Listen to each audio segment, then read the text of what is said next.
Delhi Waqf board के अधीन 180 से अधिक मस्जिदें हैं। जनवरी 2019 में इन मस्जिदों के इमामों और मुअज्जिनों यानी अजान देने वालों के वेतन में वृद्धि की घोषणा करते हुए कहा गया कि अगले माह से उन्हें क्रमशः 18 और 16 हजार रुपए मासिक दिए जाएंगे। सवाल मत पूछना कि मंदिर के पंडित जी को कितने दिए जाते हैं, भूल जाओ वो सब। दिल्ली में इसके अलावा 2000 से अधिक मस्जिदें ऐसी हैं जिन पर वक्फ बोर्ड का सीधा नियंत्रण नहीं है। फिर भी जनवरी 2019 में ही दिल्ली वक्फ बोर्ड ने इन सभी मस्जिदों के इमामों और मुअज्जिनों को क्रमशः 14 और 12 हजार रुपए वेतन देने की घोषणा कर दी है और शुरुआत भी हो गई। उक्त घोषणा दिल्ली वक्फ बोर्ड के चेयरमैन अमानतुल्लाह खान ने मुख्यमंत्री अरविंद केजरीवाल की उपस्थिति में की है। वो वीडियो आप सभी ने देखा होगा। इस घोषणा पर केजरीवाल ने कहा कि दिल्ली सरकार वक्फ बोर्ड के फैसलों के सदैव साथ है। दिल देख रहे हो मतलब सर जी का कितना बड़ा है। स्पष्ट है कि करीब 3.5 करोड़ सालाना आय वाला दिल्ली वक्फ बोर्ड इतनी अधिक मस्जिदों के इमामों और मुअज्जिनों को वेतन देने में इसलिए समर्थ है क्योंकि उसे दिल्ली सरकार अच्छा खासा वित्तीय अनुदान देती है। दिल्ली की तरह हरियाणा, पंजाब, कर्नाटक आदि राज्यों के भी वक्फ बोर्ड अपने मस्जिदों के इमामों को अब वेतन देते हैं। दोस्तों, यह पता नहीं कि वे कितना वेतन देते हैं। यह भी ज्ञात नहीं कि राज्य सरकारें उन्हें अनुदान देता है या नहीं। करदाताओं के पैसे से इमामों को वेतन देने का मामला इसलिए सामने आया, किस लिए? सुनिए, लाइक का बटन दबाइए। इसलिए क्योंकि सूचना अधिकार कार्यकर्ता सुभाष अग्रवाल ने इस आशय की एक अर्जी लगाई थी कि क्या दिल्ली सरकार इमामों को वेतन देती है। दिल्ली सरकार के संबंधित विभागों ने इसका जवाब देने में आनाकानी करना ही बेहतर समझा। सर जी हमारे समझदार हैं, यूं ही मैं उनको द ग्लोब का बेस्ट मुख्यमंत्री नहीं कहती हूँ। इससे तो लगभग सभी अवगत हैं कि इमामों का वेतन मिलता है या मिलना चाहिए या नहीं, यह अलग विषय है। उस पर कभी और बात करेंगे। और पंडित जी को बीच में मत लाओ भाई, वो थोड़ी ना कुछ करते हैं। लेकिन प्रश्न ये है कि यह सरकारी कोष से मिलना चाहिए। पिछले दिनों जब केंद्रीय सूचना आयुक्त ने यह कहा कि करदाताओं के पैसे से इमामों को वेतन देना संविधान की भावना का उल्लंघन है, तब देश इससे अवगत हुआ कि इस उल्लंघन के लिए हमारे माननीय सुप्रीम कोर्ट का एक फैसला उत्तरदायी है। माननीय सुप्रीम कोर्ट ने 1993 में ऑल इंडिया इमाम ऑर्गेनाइजेशन की एक याचिका पर वक्फ बोर्डों को यह आदेश दिया था कि जो मस्जिदें उनके द्वारा संचालित की जाती हैं, उनके इमामों को वे वेतन दें। इसके बाद कई राज्यों के वक्फ बोर्डों ने ऐसा करना शुरू कर दिया, कुछ पहले से कर रहे थे।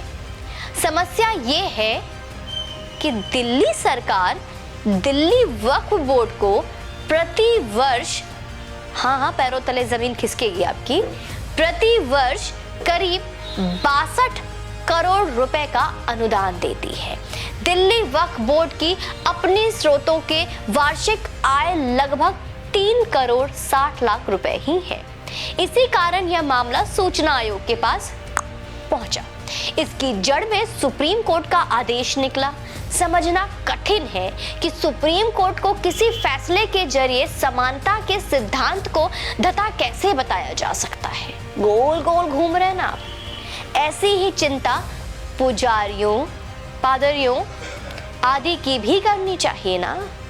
यही उम्मीद की जाती है किसी न किसी संस्था समूह की, और यह और से भी चिंता की जा रही होगी। लेकिन क्या इन संस्थाओं समूहों को राज्य सरकारों से अनुदान भी मिलता है? कोई पक्षपात नहीं। चर्च, गुरुद्वारों, मस्जिदों को चंदे चढ़ावे के रूप में जो भी धन मिलता है वे उसे अपनी तरह खर्च करने को स्वतंत्र है। आश्चर्य है कि ऐसी स्वतंत्रता देश के तमाम मंदिरों अथवा उनके नियमन करने वाले न्यासों को नहीं है, क्योंकि उन पर राज्य सरकारों का नियंत्रण है।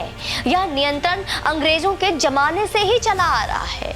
एक देश दो विधान का सटीक उदाहरण है कि चर्च, गुरुद्वारों और मस्जिदों के संचालन का अधिकार तो इन समुदायों के पास है, लेकिन मंदिरों के मामले में अधिकार राज्य सरकारों ने अपने पास ले रखा है। कब स्वतंत्र होंगे हमारे मंदिर?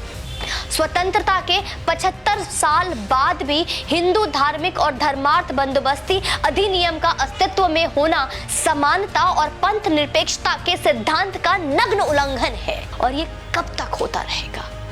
आखिर कब तक? यह कानून मंदिरों के संचालन का अधिकार राज्य सरकारों को देता है। गिनती करना कठिन है कि राज्यों में कितने मंदिरों के चंदे और चढ़ावे में मिला धन राज्य सरकारें हड़प जाती हैं, लेकिन यह राशि लाखों करोड़ों रुपए में है। क्या यह लज्जा की बात नहीं कि कानून की निगाह में सभी मत मजहब एक जैसे नहीं?